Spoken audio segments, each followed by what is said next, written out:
Yo, yo, yo. Let me see here. What is going on? Can everybody hear me okay? My said audio muted. What is up, everybody? Welcome to the channel. Welcome to the channel on this beautiful Wednesday. What is up? Let's look at the comments real quick. Oh, I got no comments. Let's see here. Can you guys hear me okay? Give me a thumbs up. There we go. All right, what is going on, everybody? Welcome to the channel. It is Wednesday. We are going to be talking about some stuff today. I have some surprise guests in the house. They are no strangers to the channel. We're gonna introduce them here in a minute. Just wait for we get a couple more people in here, and yeah. As you guys saw from the thumbnail, we are definitely gonna be talking about scammers today. We talked a little bit about it last week. I told you guys that was worrying me a little bit as to rumblings and things that I have started to hear at that time. And that was last Wednesday, just only 1 week ago. And lots of stuff has happened since then. So we want to talk about it. We want to kind of put it out there, let everybody know. We've already talked about it a little bit in the Dumpster Rentals 101 Facebook group. If you are not in the Dumpster Rentals 101 Facebook group, make sure you find it and make sure you follow it, because there's a ton of good information in there, a ton of good people that are just doing nothing but trying to help each other out, trying to help grow our businesses together. And yeah, I mean, it's basically the, what do you call that? The news feed, or the whiteboard of the industry, I guess, where all of us new guys. So without further ado, I'm going to go ahead and, what's going on, in-laws? Welcome to, thank you for being here again, brother. Hope everything is good. J&D Dumpsters and Junk Removal, what is going on, man? Appreciate you being here. And Dylan, what's up? Had lunch with Dylan today and a couple of the other guys in the DFW networking group. Had, as always, good time. Second Wednesday of every month. I did see that somebody messaged me or sent me a comment on YouTube asking where it was. I'm sorry, guys. I did not check my YouTube message earlier, and I think I was way too late to respond to your message. But it is the second Wednesday of every month, and if you just shoot me an email, let me know if you want to attend. It is just local guys only, just trying to network and work together. So that is all. And if we get a sponsor who wants to pay for our lunch, you're more than welcome to pay for everybody's lunch. But just throwing it out there, just for everybody who might be listening. So anyways, with that, we're going to go ahead and talk a little bit about what's going on. Like I said, I've got some guests on the channel. We are going to bring them on right now. Give me 1 second, y'all. And here we go. What is going on, Mr. Daniel and Mr. Jeremy? How are you guys? What's going on, man? Good. Doing well. How are you, man? Thanks for having me on board. Man, I'm doing good. We're doing all right. Right, Daniel? Yes, sir. It's been one hell of a week. Yep. Yep. What was that? I was just laughing earlier because I don't know if Daniel caught it, but Daniel, you were Jeremy and I was you for a whole minute. As far as the titles go on the screen. I saw that, yeah. It was pretty brief. I did a little swapperoo there. Man, I'm getting better looking. It's working out. All right. So I got Daniel here on the channel because the guy, so I don't know. Daniel, you want to go ahead and take the reins and talk about it first? I think you were the first one to kind of, at least that I know of, that recently got hit. So I don't know how much you want to share, but the floor is yours if you want to talk about it. Yeah, so I had a customer reach out to me. They had broken English. They said, "Hey, I need a dumpster today." It was Saturday, so I booked it. Sent over the invoice. They paid through the email there through the link. About an hour away, they wanted a 10-yard for a full week. It goes through. I show up. I drop it off. Talked with the homeowner there, or the person who I thought was the homeowner. He said he was doing renovations. Basically, he ended up, again, very short conversation. He acted as if it was the same person that I was talking to on the phone briefly and texting with a little bit. And then essentially I drop off. I got stuck actually. He helped me get out. I was in the mud. It was real rainy. I leave. I come back basically a week later, pick up the dumpster, still no issues. Everything's good. I go dump it. It's another $300 for dump fees because it was plaster in that 10-yard dumpster, full, full all the way. I say, hey, you owe me, extra money for the dump fees. They said, oh, so sorry, I'm working. I'm really tired. It's really late. Da da da da da. Okay, it's due today, so please pay it as soon as you possibly can. He gave me a couple other lame excuses, a couple days going forward, and then at that point he said, "Hey, I need another dumpster, and I'll pay the overages from the first one." Fantastic. I'm thinking, oh, we're good to go. I had tried to charge the card on file, and it said card issuer, I think declined by card issuer. That's what I think it said. And so I was like, okay, so moving money around, doing renovations. Think, that's not too crazy. It happens. People pay, that night or the next day, something. But he paid in full. So both dumpsters were paid for in full, plus the overages from the first one. The money hits my account. I have the money. I then get to Thursday, I believe, of that second week rental there for the second dumpster, and I had an email saying there is a chargeback dispute essentially for fraud on that card for the first dumpster, while the second dumpster is still sitting at the property. And I'm going, that's interesting. If you were trying to, scam me, like, wouldn't you wait till the second one's already picked up so that I'm really, really screwed essentially? And so I texted the guy. I was like, hey, what's going on? Like, this is, why did you dispute this? Was this a mistake? Did you have issues with your bank recently? Trying to give him the benefit of the doubt. He gave me a really fishy response to that. And at that point, I started digging. I was able to go through DRS to look through the IP address. I looked up his IP address. I looked up his phone number. The IP address pinged to the Dominican Republic. I've heard that's a pretty big location right now where things are stemming from. I called the phone number every other time. He texted right back to me, or he picked up the phone when I called. And he acted just like the person that I met in person. Broken English, very hard to understand, but we made things work, or so I thought. But I called and I didn't get him, and it went to a text now number. And at that point, I looked up the phone number. This is not a real phone number. We're in trouble. Like, this is not good. So actually, just today, well, let me back up. I'll try to summarize a little bit quicker here.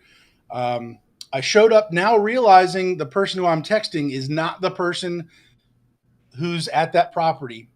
I had already looked up the ownership of that property. It's a completely different name. The name for the billing information, the address, everything was a completely different name that I had on file and that the card went through with. And so I showed up realizing, okay, I haven't been texting this person. I said, sir, what's your name? He told me his name. I said, who did you rent this dumpster from? So And he pulls up. Yeah, interrupt though, real quick. His name was the same name that ordered your dumpster. Am I correct or no? So his name was a completely different name. I thought he was a contractor working on the property. Then other things led me to believe, oh, he is the homeowner. Well, then I looked it up. He owns the name he gave me in person while I'm there to pick up dumpster number 2. That is the name on the title of the property. So the person who paid for it, Victor Lopez, that is not who is standing in front of me right there on dumpster number 2 there. So I said, who did you rent this dumpster from? And he pulls up Facebook and goes to the ad and goes to the conversation that he had with this person. And then the text messages between them. And I said, "How did you pay them? What was the transaction? How much did you pay for these dumpsters?" And he showed me that as well. He was supposed to screenshot his Chase Quick Pay and send that screenshot to the person who was supposedly renting the dumpster to him to confirm that the payment went through. So he shows me two $300 payments to this person who had a legitimate Facebook ad. It was in Spanish, for all sorts of different sizes of dumpsters with a random dumpster picture that I'm sure he stole from online somewhere. And at that point, I was recording. I recorded the whole conversation at his back porch, talking with him and his son, who was helping us kind of interpret. And we figured out, okay, this guy, he scammed you. Chase QuickPay is just like Venmo, and I believe like Cash App. There is no return policy. There is nothing. Once you send it, it's gone. Sucks to suck. And so he's sitting there. He paid $600 for two 10-yard dumpsters. I have essentially about $1,800 worth of dumpsters because it's about an hour away. I rented it for both dumpsters were an hour away, rented for a week, and $300 plus for both dumpsters for dump fees.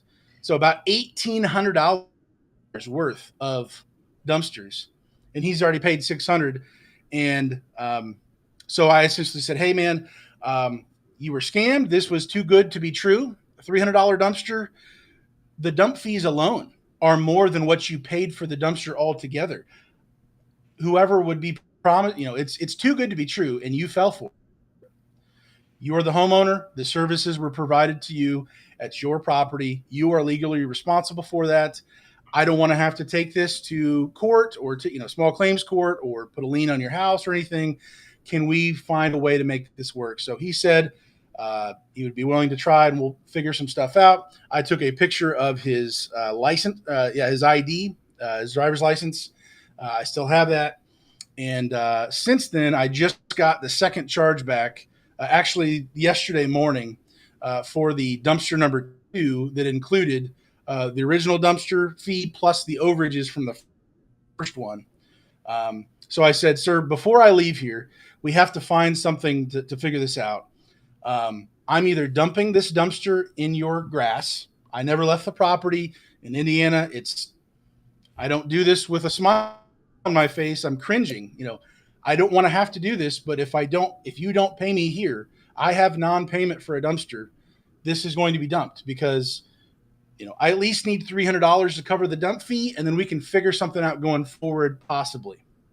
So he gave me $300 cash. He said, "Please include me." I said, "I'm going to be going to the police, going to other people." I since have done that. I went to the Indiana State Police. I went to the Indiana Attorney General's office. They basically said, "We can't help you because it's outside of the country. It's basically a civil matter between you and him. Either take him to small claims court or try to go for the lien altogether. Those are really your only options if he doesn't pay you." And so I left there with $300, picture of his ID. I know he owns that property. I've been in contact with him since then. I just told him the results from the people I tried to talk to. And yeah, it's just a tough situation. So chargeback number 2 for the larger amount just came out yesterday. So I think it's like 2 or 3 days delayed as far as the chargeback goes before it'll pull from my bank account. And essentially $1,500 scammed. And then he gave me $300 for the extra dump fees. And that's currently where I'm at. Yeah. So real quick, so okay, so Yeah. you got contacted by a phone number. Uh, Somebody asked a question. Mr. Trash asked. Was it a local number to you? What was the number that called you? So it was not a local number. It was It started with a seven. My what area code is 765. I think this was like 707 or something like that. Okay. I could even be off on that, but So the um, person that messaged you was not the homeowner, used a different name. You probably either assumed it was a homeowner or maybe a contractor because it happens all the time. We get contractors that book our dumpsters, so it's really hard. People say all the time, "Well, just ask somebody's driver's license when you arrive to the house." That doesn't necessarily mean that's the person who booked your dumpster. 9 times out of yeah. 10, or 50-50, I guess. Um, have you been hit with another scam since then, or do you feel that they have tried or attempted to come back after you again, or no? So I don't think so as of right now. Basically, since this happened, I have been hyper vigilant, very nearly paranoid to try to verify every single customer. What I'm trying to do now, as soon as they book, if they do book the dumpster online, I'm looking up their IP address immediately. I'm planning to is if, on the actual drop off day. I'm now considering. I used to not do this, but I'm now considering having somebody needing to be there on drop off, so that I can see their ID or see, maybe not take a picture of their ID or the card that was used, but at least visually be able to see the last four digits line up with this, and to be able to further try to confirm that.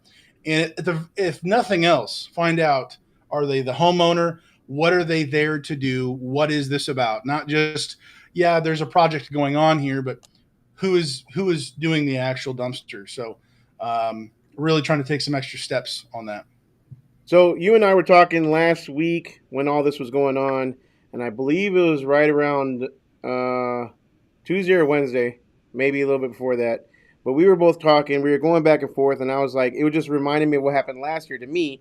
And if you guys don't know, last year I got scammed for several jobs. A kind of a different situation. This was actually a broker that was in the states that was brokering out jobs and also using stolen credit cards. But he was out of Michigan, or Detroit. Yeah, Detroit, Michigan.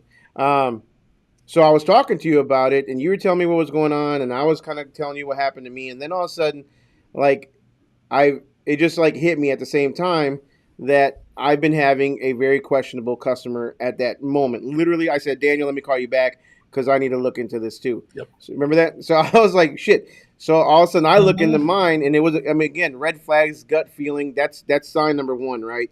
Is if you have a gut feeling about something, you really need to look into it a little bit. But this guy spoke absolutely no English. Every time he would call, he would say, Spanish only. He would say, no English, literally. And then when we would try to call him back, when I would try to call him back to talk to him in Spanish, um, it he would answer, but there was noise in the background, some weird noise in the background, and the call would cut out within usually the first 30 seconds. And at one point, I even kind of said like, "Dude, you don't know how to speak English or Spanish because I'm talking to you in Spanish really clearly, and you keep asking me what am I saying." And then I started getting frustrated, and then but yeah, long story short, he was scamming me, and again, they look for really quick turnarounds. They look for dropping off really quick and then picking up within 1 or 2 days so that when the credit card gets stolen or gets reported stolen by the actual credit card holder, we're already long gone, dumped it, picked it up, and nothing we could do about it. So what this guy did was he got the homeowner, or no, it wasn't even a homeowner. It was an actual contractor who booked him and booked the dumpster, Venmoed him, same as situation as you. I found out it was also Dominican Republic, the first one, and then we picked up the dumpster, dumped it. They called for another one. When I went the second time, by that time I had already realized I had gotten scammed. I talked to the contractor personally over the phone, and we were able to work something out. Contractor paid me, and then knew that the contractor was scammed. Luckily, the contractor paid me, and then booked another dumpster. But Jeremy, I got you on here, man, because I mean, people are pointing towards the credit card processors, and I've got story after story we're going to go after here in a minute on Facebook, because as soon as this started happening to me, I wanted to put the word out. I know you guys did too. I know Daniel was all about it. We need to really let everybody know what's going on. And while I'm talking about it, make sure you guys are liking, subscribing, and smashing that notification bell so that you can let everybody know they need to watch this video. But I got you on here, Jeremy, because again, you're our software company. You are the backbone of all of our companies that use you, right? Use your service. But not only are you a software, but you guys also are owned by the same company that does processes our credit cards. So, what have you seen? Who have you talked to? What have you guys done to hopefully fix this problem? And what can we do to try and avoid this in the future? That's reasonable. Yeah. So I'll take it from the bottom up to the top, right? Okay. So Josh reported to me Daniel's situation. Reached out to Daniel, got more insight from his input. Got Josh's input about what was going on, and then a number of other customers. One thing I'm not sure if we touched on is we're also getting reports of people who are getting these same individuals are actually calling in and booking the dumpsters. So it's not just through online. We did get a couple of reports with that. So just want to say, first of all, everyone be mindful of that situation that some of these individuals are going to call. I also got reports and seen some Facebook things just like you that it's happening to every platform and even those who do not have a platform. Mm-hmm. So it's not just online booking related, it's also call-ins, but obviously online booking is one of the easier targets. Of So not to mention competitors, but at the same time, it's happening all across the board. So even if you are not using our system and you're using um, anything like QuickBooks, for instance, just be mindful that you need to start probing, asking more questions until hopefully these individuals get caught and just probe, just like Daniel's doing. So what we did to help defend this is we blocked out the Philippines when Josh mentioned it. Then we noticed that they shifted to Florida. We blocked out that IP address. But honestly, I never thought that that was going to be the quickest win. And people that do this level of fraud are typically sophisticated. They know how to change out their IP address, this, that, the other. We did make restraints to tighten up your AVS settings. So, for example, if someone doesn't, it's an option that we have that you can choose or not to choose. Where if someone's has a zip code or an address or a name that doesn't match, it will automatically not allow it to go through. On top of that, what we're hoping that will be released tomorrow is we can also help protect you because we know these people are sophisticated enough to change their IP address. But what's going to make it very hard on them is if we allow you, the end user, to restrict it down where no one outside, let's say 50 miles or 90 miles, can book online through your website. The system will flag it as potential fraud, and it'll also advise that end user that an error code that when they call you, you can say, what's going on? Was an error code. If they mention that error code, that should be a huge red flag that that individual could be fraud. Now, we did want to release this feature a couple of days ago, but what we found out is I can be in Austin, Texas. I can go to Houston, Texas, but my IP address doesn't change on the phone. So we're making a setting that should be released tomorrow where they can click it and probes them to update on mobile devices that they can update their current IP address really quickly. That way we can continue on with the online booking. So it's going to make it very hard for these people to do IP address by state, but trying to really narrow it down is going to be even harder for them. And honestly, it should take up and waste a lot of their time. So on top of that, we've identified that these people are using voice over IP, right? So we're working on a Trilio integration where this is what we're doing on the software side, because if people call online, or, I mean, if they book online, that's one thing. But if they still continue to call you, it doesn't fix the issue at hand. So what we're going to do is integrate something with the Trilio. And I hope that other people, competitors, see this as well.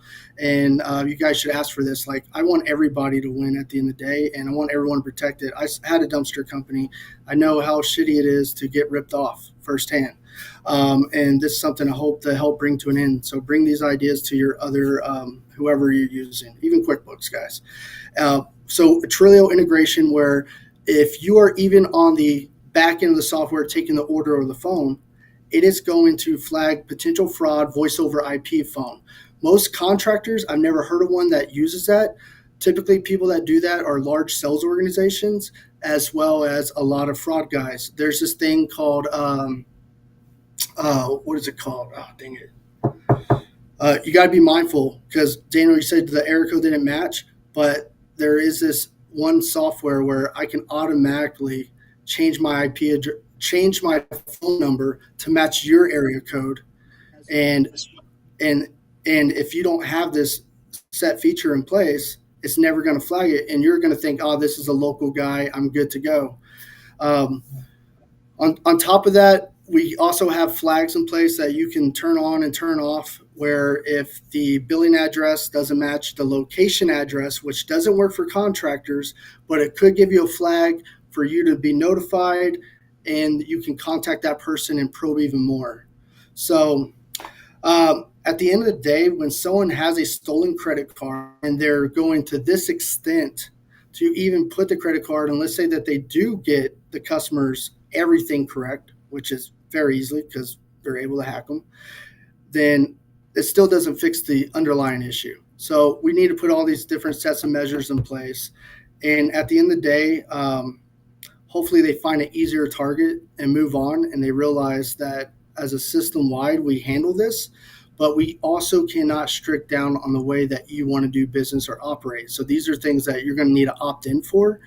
And I highly suggest that people should, simply because these people need to get caught. This needs to be blown over, this, that, the other. Other bits of advice I have for you is, I'm not going to piggyback off Daniel said. Daniel is really doing everything that I would recommend, but is go to your local Craigslist and look up what these people are posting and flag the heck out of them, report it to Craigslist. Same with Facebook. If they're doing it on Facebook, they're most likely do it on Craigslist. If you get some guy on the phone, like Daniel said, and they have broken English, this, that, the other, it's unfortunate, but that is fits the persona of this individual who's doing this fraud. You should obviously look into that a little bit deeper as well. I searched the phone numbers, and now it looks like there's various phone numbers. I've seen multiple ads at this point, and they're not all matching, but it's obvious it's the same person. And, you know, it's a slippery slope. All you can do is just really drill down and protect yourself and take these bullet points and make sure you execute it. What I would do in the short stem of things, if you do not opt into these other features, and if you is at least call in as much as you can. But, you know, Josh, you reported, and I believe Daniel also reported, correct me if I'm wrong, that they're using their information. So you're calling the individual who actually booked it, but he's using the person's information that actually booked the dumpster itself, right? That's what happened with me. The booking person was the actual contractor. Yeah, and I'm assuming, correct me if I'm wrong, but if we had a Jeremy Smith on the phone and the guy had broken English, that kind of doesn't match up. That's another thing you should look out for. As I mean, it is what it is. I hope it don't sound like a stereotype, but it fits, you know, this guy who's obviously committing fraud. Something very similar happened in Detroit too last year. And at the end of the day, people that really want to go to this extent to commit fraud can. All we can do is give you the best practices to help protect yourself. If anyone has any suggestions, I would love to hear them. We've even reached out to our corporate office as well and asked them for suggestions. And based on what we came out with our own ideas and recommendations, they're actually impressed, and it's something that they want to implement to other verticals or other sister software companies to help do as well as another step or measure or setting that people can have and turned on. And, you know, Josh, you and I brainstormed, you know, some of these ideas are yours, and some of them we piggybacked off others, and some of them was just through research. But at the end of the day, what really fears me the most is these people can still call in and commit fraud. You just need to be educated on what to look out for based on all the feedback that I'm hearing and you guys are hearing, you guys are witnessing. So that's my 2 cents. Josh, if you feel like I might have skipped through anything or anything I need to drill down a little deeper, please let me know, because sometimes I tend to talk a little bit too technical. And help me bring it back home if I need to. No, the thing that is really important is that we just make everybody aware of what is going on because I don't really, honestly, I don't even think it's one person. I think it's a team or multiple people that are doing this. Guaranteed is. It's not, Guaranteed is. and like you said, they're not dumb. They're pretty damn sophisticated, and it seems like the amount of stolen credit cards that they have access to is just kind of endless. Because as soon as I posted this, look at, I mean, we had over like 55 different people that commented on the post on the Dumpster Rentals 101 page, and I'm just gonna read over a couple quick ones real quick. I'm not gonna bore everybody, Sure. but I want to go over some of the details here because it's really important that everybody understands that this is not just we're not pinpointing one software over the next. We're not defending one software the next either. We're saying we're all open to being scammed like this. I mean, we all vulnerable to it. So Mark's Concrete actually, no, never mind. Who posted this? Somebody posted a, here it is. Colin Braxmeyer, sorry if I mispronounced your last name, posted on the Dumpster Rentals 101 page about an hour and a half ago at this point. He posted a post, and I wish I could show this on here, but I can't. So just go to the Dumpster Rentals 101 page. But he posted on here screenshots of a Facebook post that that these scammers are using to bring in these customers online on Facebook. Dumpster rental, the perfect solution for your cleaning projects. He lists 10 yards, 13 yards, 15 yards, 20, 30, and 40 yards. Basically, almost every single size you can think of, from $265 to $600. The rental for 10 days and includes up to 6 tons. They guarantee up to 6 tons. Obviously, like Daniel said earlier, it's almost too damn good to be true, right, for the customer. But the customer is getting it. And then it says contact us via WhatsApp, or, and it gave them a number to reserve your dumpster today. Um, and it has pictures of probably a legitimate dumpster company with actual dumpsters that they stole offline. That was just posted today. Um, Mr. Trash Dumpsters, I believe it's the same Mr. Trash that's in here. I'm not 100% sure. But a day ago, he posted he got another fraud online order today. Ordered dumpsters online and used an ID from Illinois, telephone number from Texas, and wanted a dumpster in South Carolina. Looked his number up, and he had a Facebook selling dumpsters under a different name, but used the same telephone number he used on a dumpster rental. They're not the smartest, but they're pretty sophisticated. The time zone he ordered was in Dominican Republic. Um, and when I asked him what software he's using, what kind of stuff that he's using Docket, which uses I believe Clover as a credit card processor. Um, Taylor James said they got scammed for over 4,000. Here's how it works. The scammer is based in the Dominican Republic, acts as a broker, advertising dumpster rentals on Facebook with cheap prices. They rent dumpsters to customers, accepting payments via Zelle or Venmo. The scammer then contacts the dumpster dogs, which is his company, or any other company to rent a dumpster, paying with a stolen credit card, kind of what we talked about. And then they deliver the dumpster to the customer. Once it's picked up, the scammer reports the transaction as fraudulent to their bank, getting a credit card refund. Um, Jason Feria says, and I talked to Jason over the phone. He's from Florida, and I believe he was one of the ones I talked to you about, Jeremy. But he just happened to him 2 weeks ago. And the thing that sucks about his story is that he uses a software that actually holds the money. So he uses Jobber, and apparently Jobber charges the credit cards, and then for you to access your money from Jobber, you have to do like a transfer into your bank account, or you can keep it in your Jobber account, right? So apparently, once Jobber saw that he had these fraudulent charges go through his account, not only did they say, "Hey, you've got some fraudulent charges going through your account. We're going to do a chargeback on them, and we're going to hold the money until we figure this out." They froze his entire merchant account, which means he wasn't able to access any of his other funds. He wasn't able to charge any credit cards. He wasn't able to do anything. So they froze his entire merchant account, which basically put his whole business on ice until they did their investigation, which really sucks.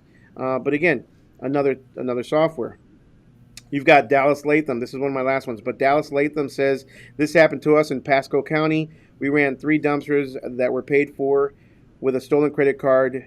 Once they emptied the first dumpster, there were still 2 others on site when the chargeback came through. They loaded up before they could. What did it say? Loaded up before we picked them up. The person with the stolen credit card contacted us. The actual person who actually had their credit card stolen, which is what happened to me last year. The person whose actual credit card was stolen called me saying, "Hey, I never booked a dumpster with you. I have no idea who American AF Dumpsters is," and that's how I knew I was getting scammed the first time before a chargeback even came. So they were disputed, and Dallas uses.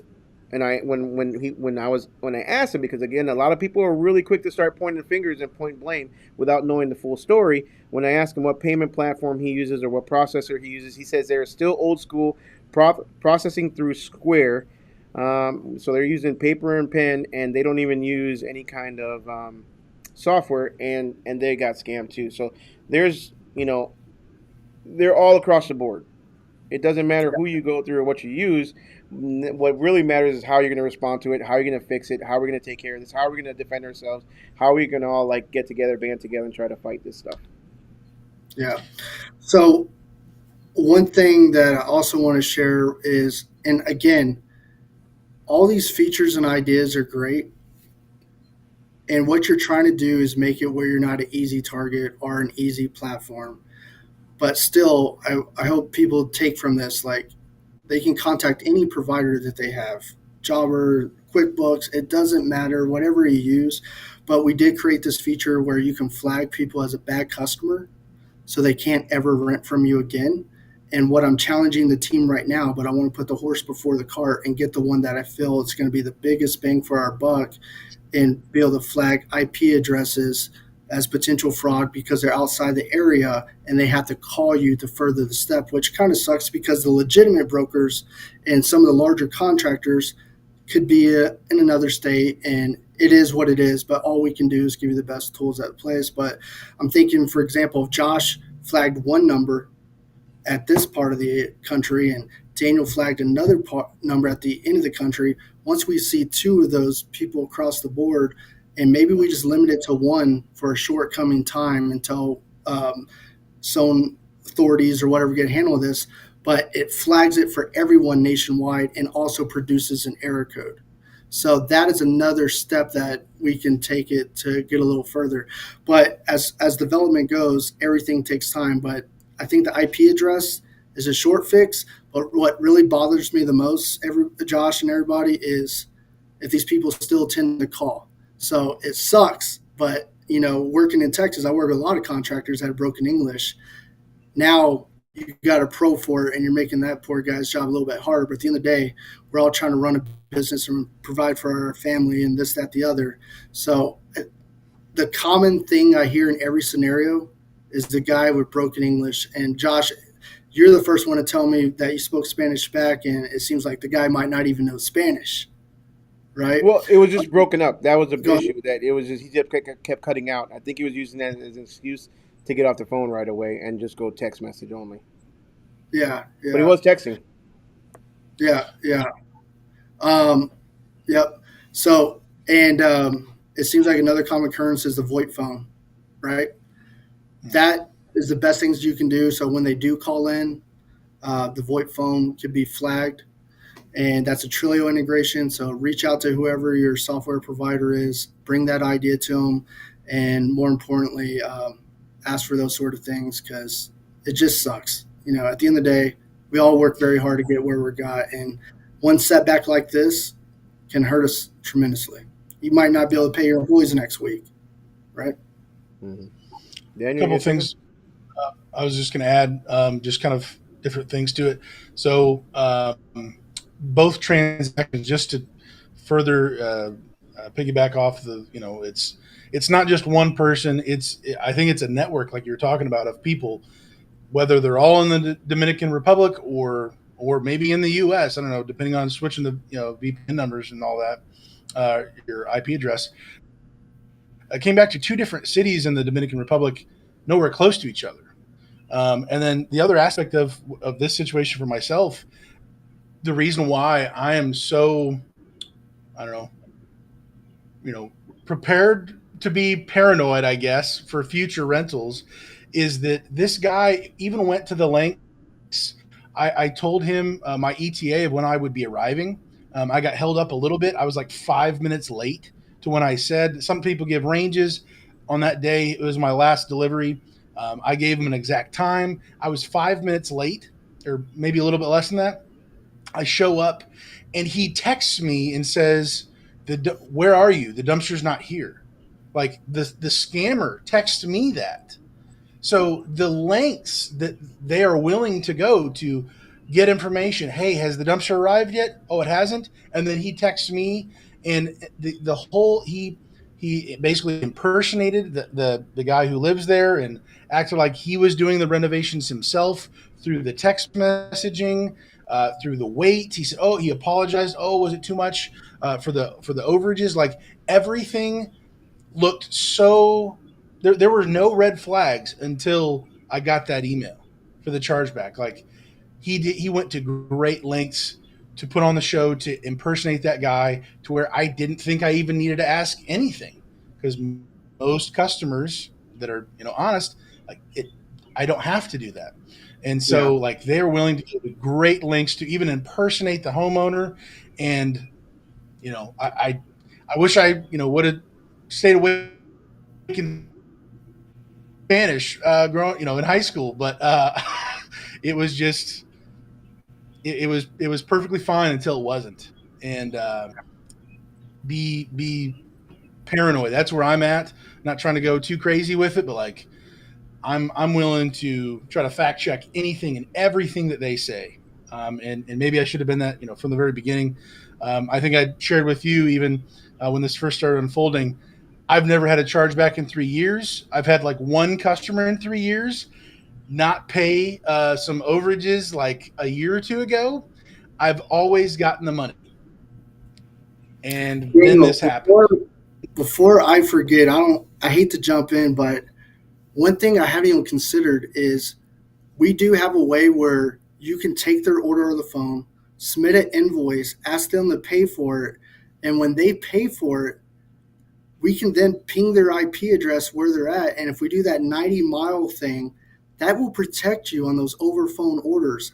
And I just thought about that. That's something we need to bring to the team. That's why these type of conversations are so important, because your customers are great at bringing up the problem, not necessarily the idea to execute, but just hearing what you're saying just made a couple of things click. It's another measure like, hey, I'm going to send you an invoice. You need to sign my agreement, which you should do already, and I need you to digitally sign. And then we can see their IP address. And if they do it, we can flag. And calls back, says, I'm having an error. Well, there you go, right? And if it's on a phone, we force them to update their IP address, and then right there they ping. Because one thing I can tell you is I know for a fact they've already changed their IP address from the Philippines. I've already seen them do it in Florida. I've already seen them do it in North Carolina. So they're sophisticated to know better. The origin might came from the Dominican Republic. It might not have. The broken English, if you're from the Dominican Republic, I'm assuming your Spanish is very well. I believe that's what they speak.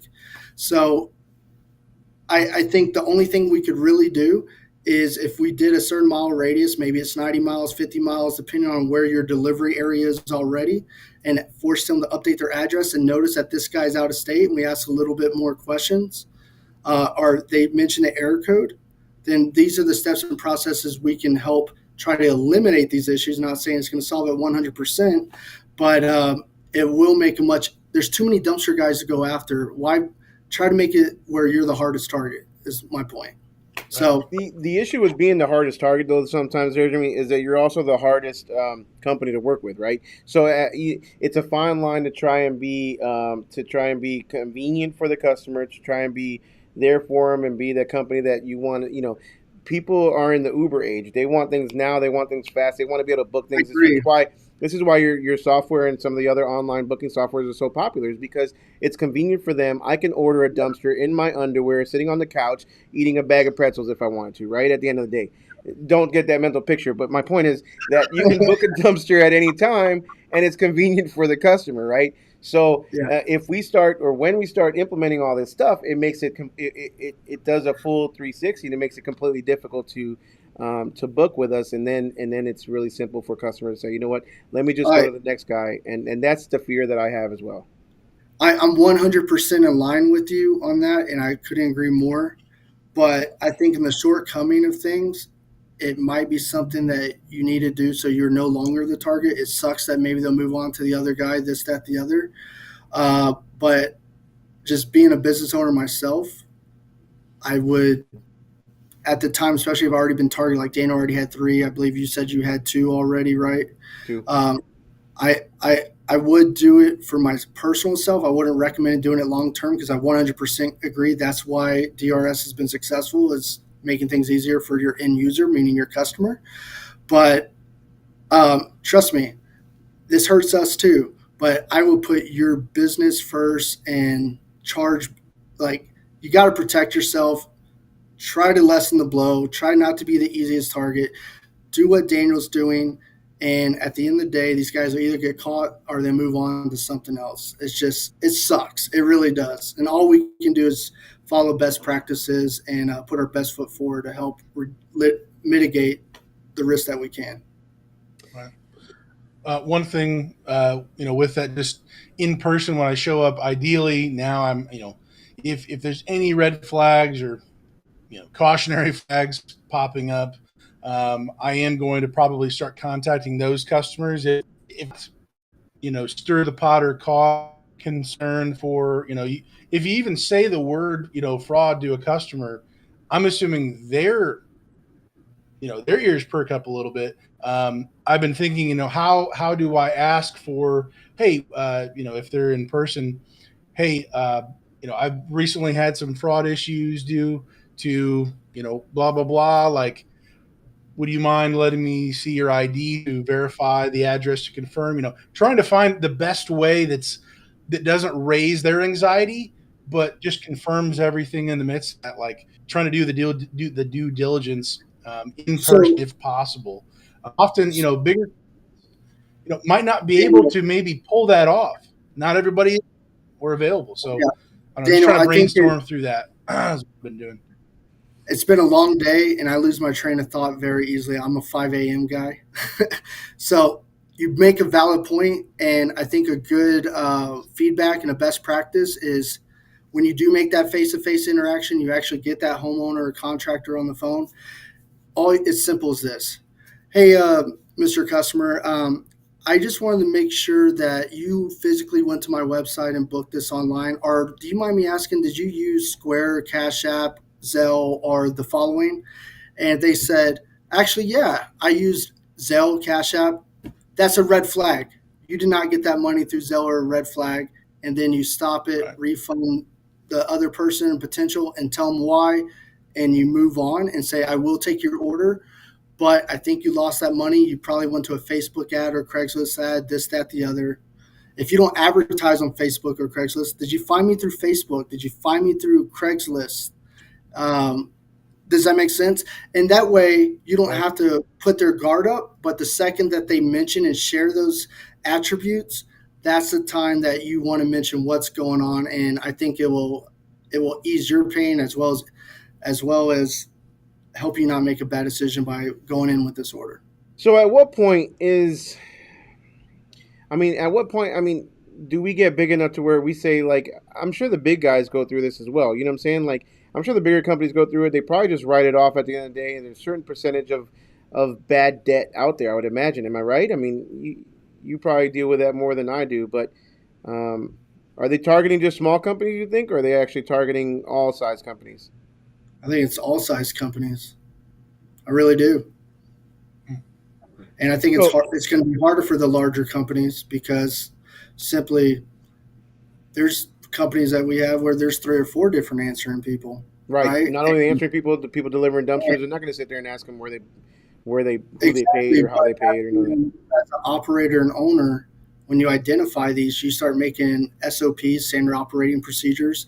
You educate your team and staff of what we're doing moving forward, and this is why, and this is what we should ask, and you train those people so you can help avoid those.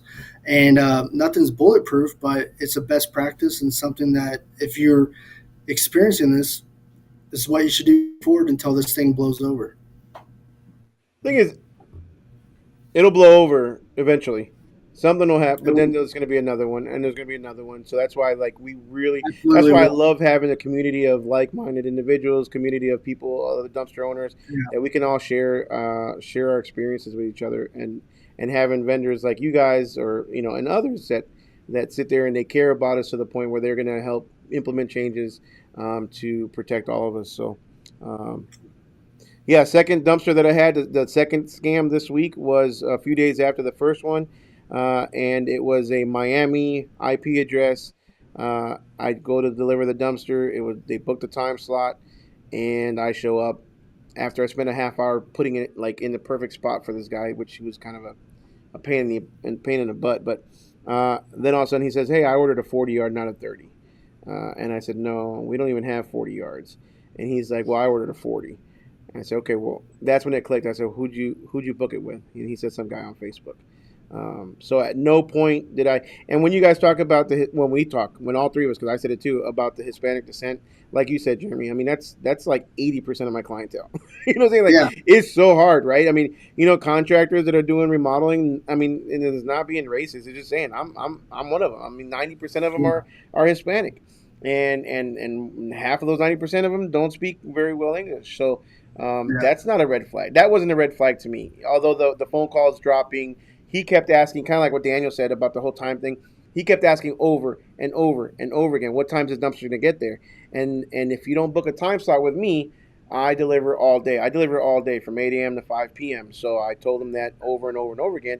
And it's almost like he kept forgetting that I kept saying that, which I'm sure he did because he was probably dealing with so many other scams at the time or other dumpster yeah. companies that he just kept forgetting and kept asking me the same question. So again, gut feeling, red flags, all that stuff. If you start feeling it, you need to act on it real quick.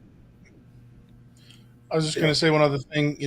The fact that maybe we are, one man shows or smaller companies that can get the dumpster. Something you said earlier. They're wanting quick, fast dumpsters to get dropped off as soon as possible, get picked up probably as soon as possible, or less than a week or whatever. You know, us guys who don't have hundreds of dumpsters or something, who can be quicker than maybe the big guys who are booked out for who knows how long. We probably are a bigger target because we're the people who are like, yes, I'm there today. Like we're the people saying yes. So, you know, I Very don't know, true. for whatever that's worth, we probably do have a bigger, laser on the back of our head than anybody else because we are able to say yes, that much faster. So Just scrolling through some comments real quick. Mr. Trash says both of his were 469 numbers, which is actually my area code. So um, it's Yeah. probably the same number that called me and then called you afterwards. I don't know. It's hard to tell. And when we talk about VPNs, like you talked about it, IP addresses, anybody can plug into a VPN and be anywhere in the world. It doesn't. It's really hard to say. But I don't know with a VPN if you can actually target, which I'm sure you can. You can target what city you want to be in. Look at what Mr. Trash Dumpster Rental said. Same guys who are posting ads selling dumpsters. That's something new. Man, that's been a big fraud for longest time. I didn't see that. Yeah. Yeah, Mr. Trash has said Yep. both are Hispanic names. The one I caught also had ads to sell dumpsters until the name was Costello Dumpsters. One thing you can do when you see ads like that, take a right click the picture, look up the IP address, and that'll tell you where they're taking. For example, it'll geofence it and tell you where the coordinates are. That's another thing that you can do. Um, some of these cameras might be that sophisticated. I doubt it, but and if you need to look up, go to YouTube, type in how to look up I'm sorry, the geo relevance of an image, and it'll tell you the GPS coordinates, everything The like geotag. that. Yeah. Yeah. Mr. So if that picture was taken, anyway, long story short, it man, it sucks. It really does. Yeah, I mean, he's telling it like it is. Like the whole thing where they booked the guaranteed time slot. I believe I told Daniel. I mean, they book my. Sometimes they'll book the time slot. They'll book the rolly skates. They'll book the extra. They'll book all your things to make it look more appealing. I'm not sure if that's what it is or what exactly that is, but they're usually doing all the upgrades just to make you want to go more. I don't know. Yeah.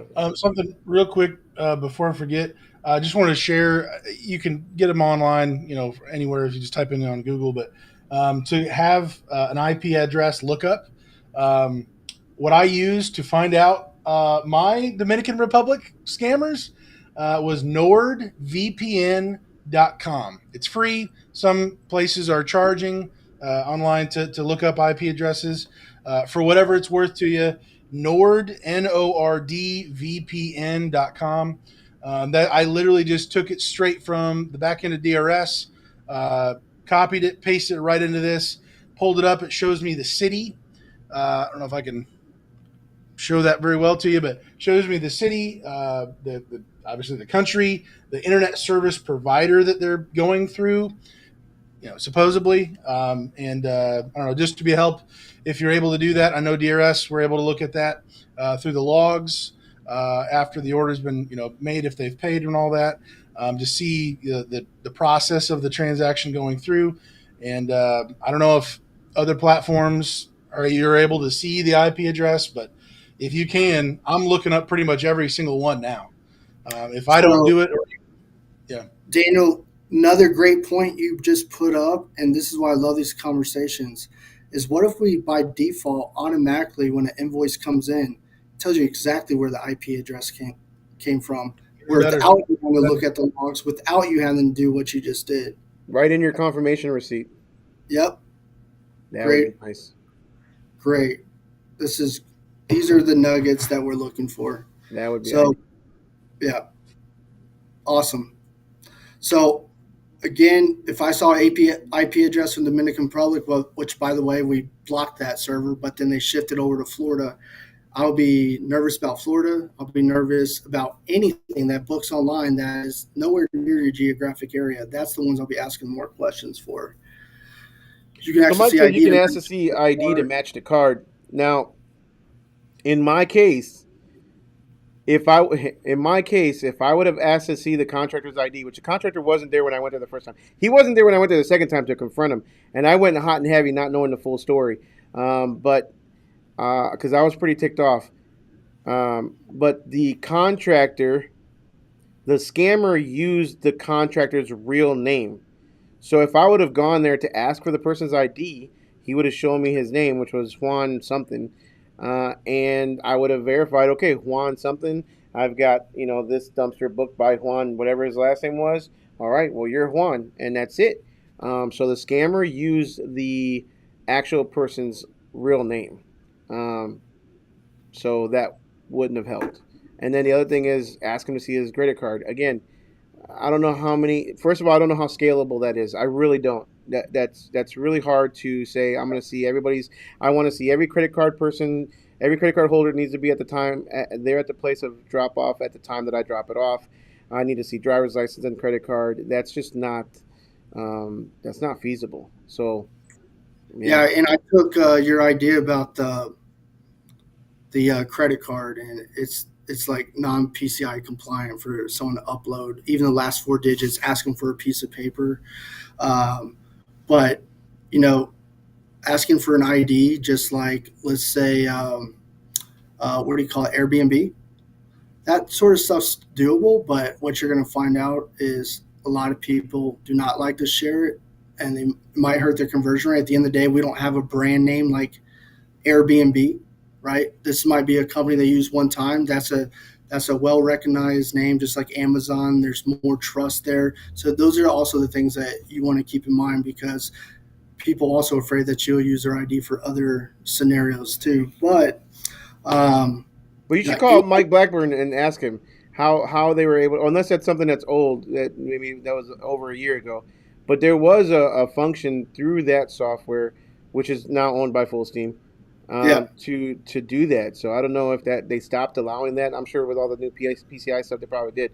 But that was a thing through yeah. That's some cowboy stuff where a lot of we do smaller cowboy SaaS shit. companies they learn later down the road that that's not allowed, and you Yeah. can get hit very hard uh, by not being PCI compliant. So I'm not saying that it wasn't a thing in the past, but it's definitely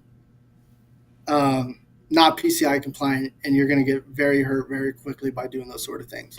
But one thing we could do, and what you could do, is say, please send us and this only work for homeowners too. Keep in mind, right? Send us your business letterhead. Send us your a picture of your mail that matches this address if you want to take that extra measure.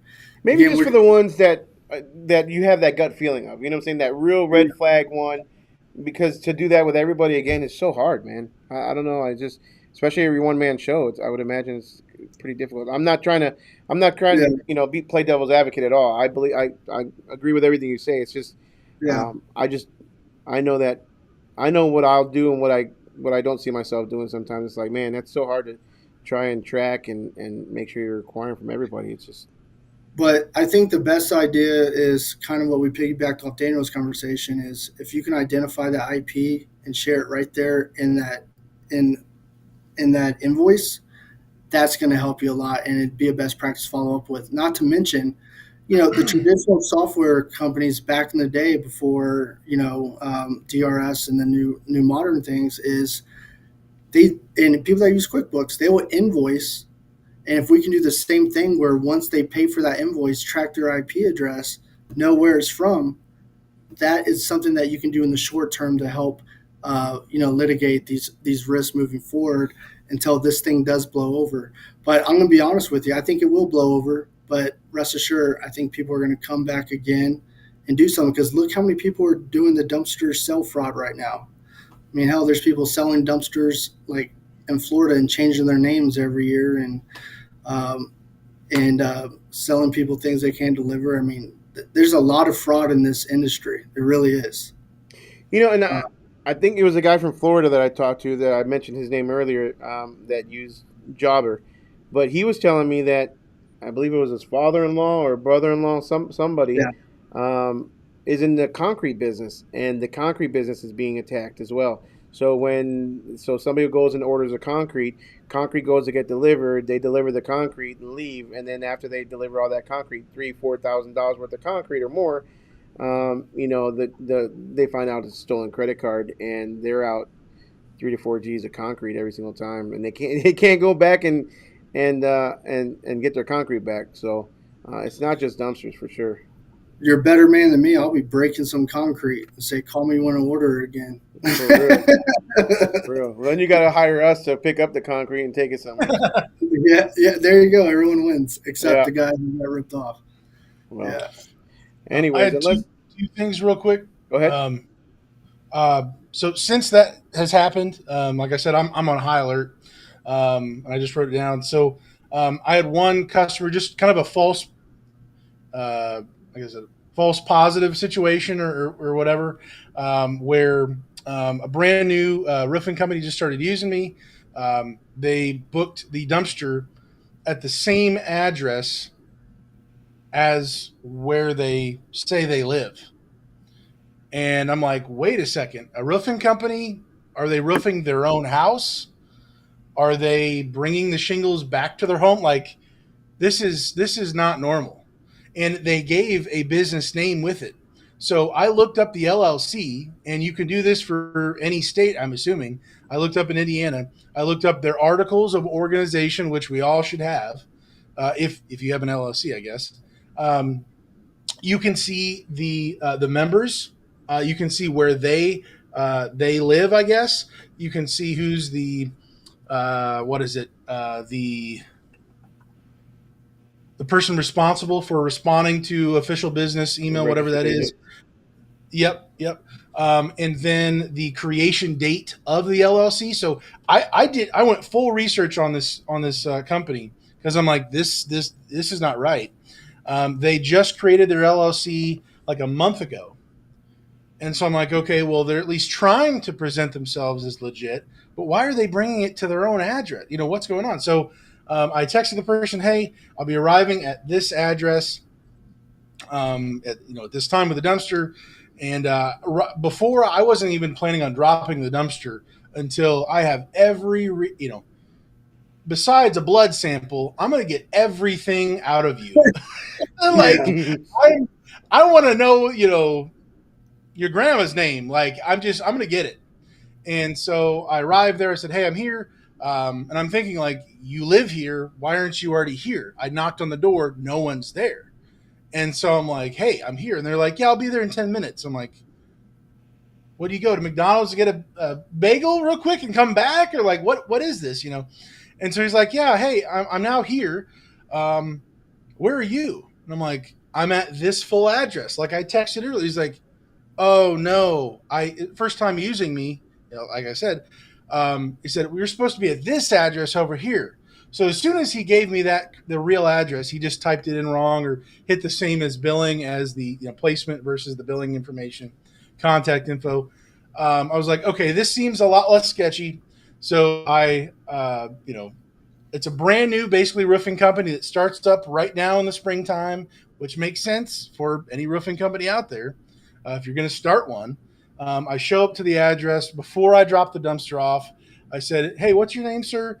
It was the name who was on the billing information, all that. I said, "Sir, just to let you know," and I really just I spilled the beans, and this is why I want to kind of clean up what I say. But I said I recently had fraud.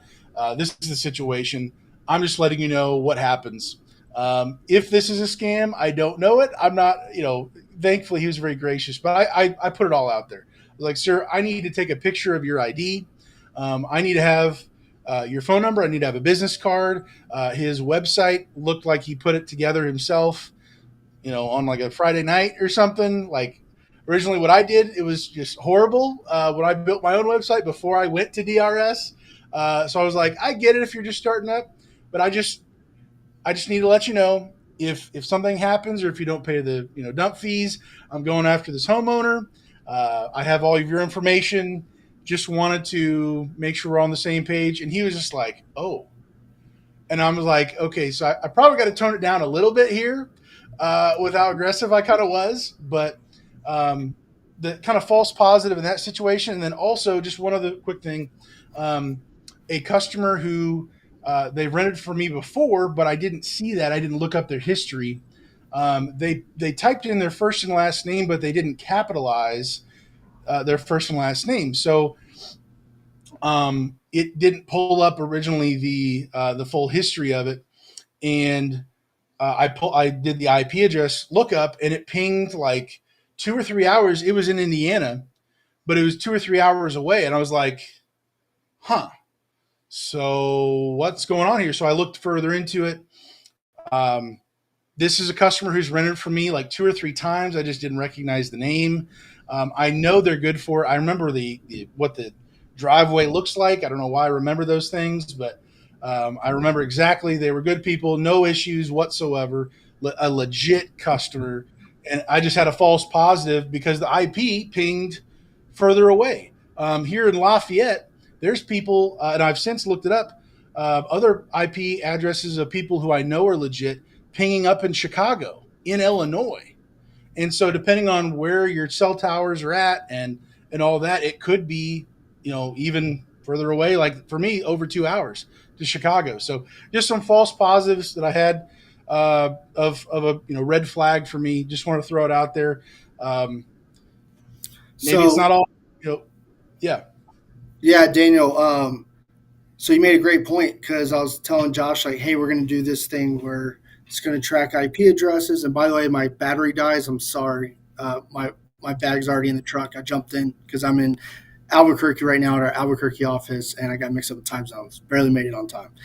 Anyway, I was going to say that's why we made a setting where when they're online, we can force them to update their IP address by selecting a button, and that is exactly what we came across as well. Again, it's an extra measure, but that'll help you with those false positives because we were seeing the same thing and it was happening through mobile devices. Gotcha. Yeah. Yeah. Okay. So Yeah. I just anybody out there, looking up if you have to, obviously the IP address, we're going to have that setting. It sounds like pretty soon here through DRS. If you don't, I would go to nordvpn.com.